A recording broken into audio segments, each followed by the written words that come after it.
हमारे YouTube channel में आपका स्वागत है। और आज की हमारी क्लास एचडीपी फर्स्ट ईयर के लिए है। हम पढ़ रहे थे रेस्पिरेटरी सिस्टम और आज हम पढ़ेंगे रेस्पिरेटरी सिस्टम के अंतर्गत फेफड़ों के विभिन्न आयतन। और तो इसमें एक होता है कि फुफ्फुसीय आयतन और एक होता है फुफ्फुसीय क्षमता। तो एक तो फेफड़ों का आयतन और एक है फेफड़ों की क्षमता।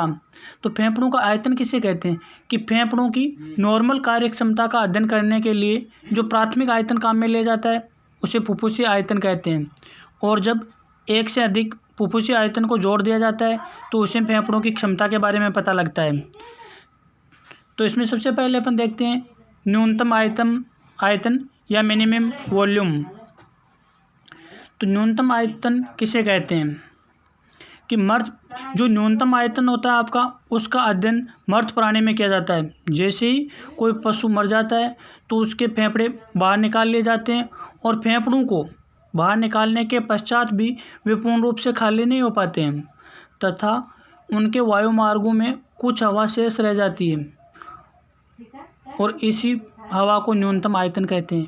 यानी पशु की मृत्यु के पश्चात फेफड़ों को बाहर निकालने के पश्चात वे पूर्ण रूप से खाली नहीं हो पाते हैं तथा उनके वायुमार्गों में कुछ हवा शेष रह जाती है जिसे न्यूनतम आयतन कहते हैं। दूसरा आपके टाइडल वॉल्यूम या ज्वारीय आयतन।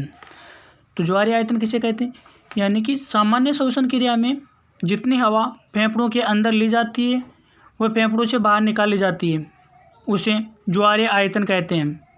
यानी सामान्य श्वसन क्रिया में जितनी हवा फेफड़ों के अंदर ली वह फेफड़ों से बाहर छोड़ी जाती है उसे ज्वारीय आयतन कहते हैं। नेक्स्ट आपके रेसिडुअल वॉल्यूम या शेष आयतन यानी कि वायु की वह मात्रा जो फेफड़ों में बलपूर्वक बहिर्श्वसन करने के पश्चात भी शेष बच जाती है उसे शेष आयतन या रेसिडुअल वॉल्यूम कहते हैं। यानी जब अपन बलपूर्वक बहिर्श्वसन करते हैं उसके पश्चात भी जो वायु फेफड़ों में रह जाती है उसे रेसिडुअल वॉल्यूम कहते हैं। नेक्स्ट आपके बहिर्श्वसन आरक्षित आयतन एक्सपायरेटरी रिजर्व वॉल्यूम जिसे ईआरवी कहते हैं। तो इसका मतलब क्या होता है कि सामान्य श्वसन के दौरान वायु की वह मात्रा जो नॉर्मल एक्सपायरेशन के पश्चात बचती है वह शेष आयतन से अधिक होती है उसे बहिर्श्वसन आरक्षित वॉल्यूम कहते हैं। यानी नॉर्मल बहिर्श्वसन के पश्चात वायु की वह मात्रा जो आपके शेष आयतन होता है उससे अधिक होती है तो उसको बहिर्श्वसन रिजर्व यानी आरक्षित यानी शेष आयतन के अतिरिक्त जो वायु आपके श्वसन मार्ग में रहती है उसको बहिर्श्वसन आरक्षित आयतन कहते हैं। नेक्स्ट आपका अंतःश्वसन आरक्षित आयतन जिसको इंस्पायरेटरी रिजर्व वॉल्यूम या IRV कहते हैं। यानी वायु की वह अतिरिक्त मात्रा जो सामान्य अंतःश्वसन के पश्चात भी बलपूर्वक फेफड़ों में ग्रहण की जा सकती है उसे अंतःश्वसन रिजर्व वॉल्यूम कहते हैं। यानी नॉर्मल श्वास लेते हैं उसके पश्चात भी जितनी वायु अपन ज़बरदस्ती शरीर के अंदर ग्रहण कर सकते हैं फेफड़ों में उसे अंतःश्वसन आरक्षित आयतन कहते हैं। नेक्स्ट आपका विटल कैपेसिटी या जैविक क्षमता यानी कि वायु की वह अधिकतम मात्रा जो एक बलपूर्वक अंतःश्वसन के पश्चात बलपूर्वक बहिर्श्वसन के द्वारा बाहर निकाली जाती है उसे ही विटल कैपेसिटी कहते हैं। तो tidal volume plus inspiratory reserve volume plus expiratory reserve volume इन सब का योग है जो आपके विटल कैपेसिटी कहलाता है। टाइडल वॉल्यूम का मतलब नॉर्मल मात्रा में जो भी वायु अंदर ली जाती है और बाहर निकाली जाती है। बहिर्श्वसन का मतलब हो जाएगा कि नॉर्मल बहिर्श्वसन के पश्चात फेफड़ों में जो अतिरिक्त आरक्षित वायु रह जाती है वो, और नॉर्मल अंतःश्वसन के पश्चात भी अपन फेफड़ों में बलपूर्वक जो वायु ग्रहण कर सकते हैं उसे अंतःश्वसन आरक्षित आयतन कहते हैं। इन सब के योग को विटल कैपेसिटी या जैविक क्षमता कहते हैं। नेक्स्ट आपका कुल फुफ्फुसीय क्षमता यानी जैविक क्षमता व शेष आयतन का योग ही फुफ्फुसीय क्षमता कहलाता है। टोटल लंग कैपेसिटी बराबर tidal volume plus IRV plus ERV plus RV। RV का मतलब रेसिडुअल वॉल्यूम है।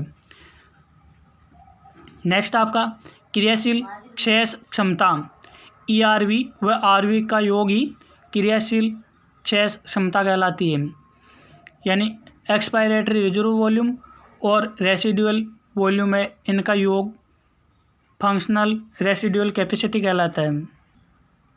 नेक्स्ट आपका डेड स्पेस वॉल्यूम, यानी जब प्राणी सांस लेता है तो वायु श्वसन मार्ग द्वारा फेफड़ों में जाती है।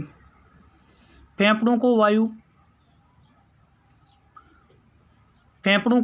वायु कोशों में गैसों का आदान प्रदान होता है, लेकिन जो वायु श्वसन मार्ग में रह जाती है तथा गैस विनिमय में भाग नहीं लेती है, उसे डेड स्पेस वॉल्यूम कहते हैं।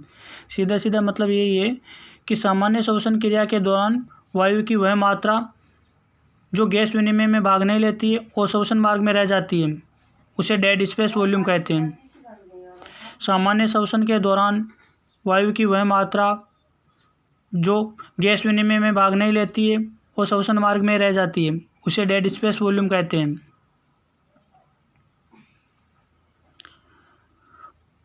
लेकिन कुछ एल्वोलाई भी गैस विनिमय में भाग नहीं लेती है, और जो एल्वोलाई गैस विनिमय में भाग नहीं लेती है उन्हें एल्वोलर डेड स्पेस कहते हैं। नेक्स्ट आपका कृत्रिम श्वसन, और कृत्रिम श्वसन की आवश्यकता क्यों पड़ती है? कृत्रिम श्वसन की आवश्यकता जब पड़ती है जब या तो पशु का श्वास रुक जाता है, या पशु पानी में डूब जाता है, या पशु को किसी प्रकार की टॉक्सिसिटी हो जाती है, जैसे नार्कोटिक्स वगैरह की विषाक्तता हो जाती है, तो पशु का धुआं, गैस, फ्यूमस आदि के कारण दम घुट जाता है, तो या जब पशु को अपन अचेतन अवस्था में लाते हैं और पशु का श्वास रुक जाता है तो पशु को कृत्रिम श्वसन की आवश्यकता पड़ती है। और कृत्रिम श्वसन के लिए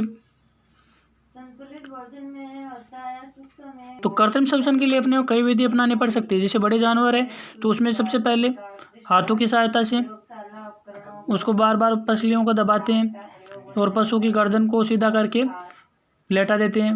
अगर पशु के शरीर पर कहीं भी कोई बंद लगा हुआ है, रस्सी वगैरह बंधी हुई है, मोहरा वगैरह लगा हुआ है, तो उसको हटा देंगे और पशु के फेफड़ों को हथेली से दबाते रहते हैं। इनके अलावा जैसे औषधि से उपचार भी कर सकते हैं अपन। सांद्र अमोनियम साल्ट को रुई में लेंगे और पशु के नोस्ट्रिल से 1 फीट दूर रखकर पशु को बार बार सूंघाते हैं। और अगर कोई छोटा पशु है तो उसको अपन यांत्रिक वेंटिलेटर पर भी रख सकते हैं और पशु के मुंह से लार वगैरह ये पहुंच देनी है और उसकी जीभ को है जो मुंह से बाहर निकाल कर रखना है। इस प्रकार अपन कृत्रिम श्वसन अपना सकते हैं और पशु को मौत के मुंह से बचाया जा सकता है।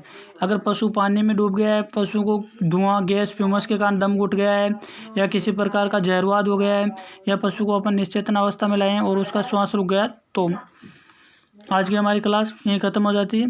और नेक्स्ट क्लास में हम श्वसन तंत्र से संबंधित कुछ शब्दावली के बारे में देखेंगे। सभी को धन्यवाद। अगर आपको हमारी क्लास अच्छी लगे तो वीडियो को लाइक और शेयर ज़रूर करें।